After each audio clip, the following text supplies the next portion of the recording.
వారిగా 5 కొలువులు చక్కగా స్థిరపడ్డారు.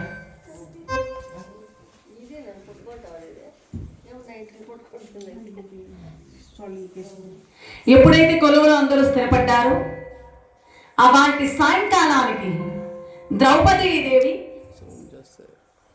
ఒక మాసిన చీరను గట్టి తల వెంట్రుకలు విరబోసుకుని ఊరి వెలుపల ఉన్న దుర్గాదేవి ఆలయానికి వచ్చి అమ్మవారిని ప్రార్థిస్తోంది. ఎందుకంటే మనిషికి వస్త్రమే అలంకారం. అందుకేనండి మాడవాళ్ళు ప్రతి పండగకి బట్టలు చీరలు కొనుంది ఉండరు మాడవాళ్ళు. కారణం ఏంటంటే అలంకార ప్రియులు. ప్రతి పండగకి ఏదో పట్టు చీరో ఏదో ఒక డ్రెస్సో కొనందే మాడవాళ్ళు ఉండరు. ఎందుకంటే మనిషికి అలంకారం వస్త్రం, ఆభరణం. ఇవి 2 ఆభరణాలు, ఆ వస్త్రమైన ఆభరణమైన అలంకారం ఈ మనిషికి. కాబట్టి ద్రౌపదీదేవి ఏం చేసింది, తన అందం కనబడకుండా ఉంటుందేమోనని నల్లటి మాసిన చీర కట్టింది, తల వెంట్రుకలు విరబోసుకుంది. ఆ అమ్మవారి యొక్క ఆలయానికి వచ్చి ఆ తల్లిని భక్తి ప్రవృత్తులతో ఇలా ప్రార్థన చేస్తోంది. అమ్మా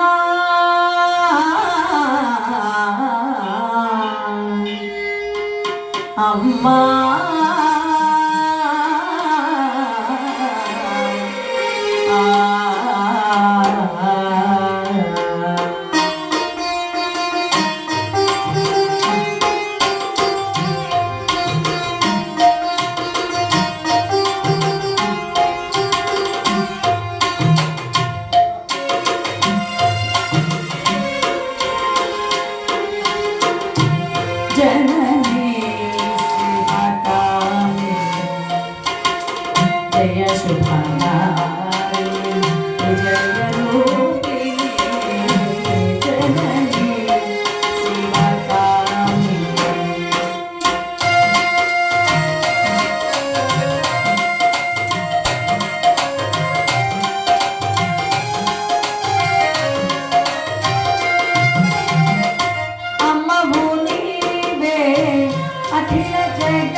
కలుగు శుభ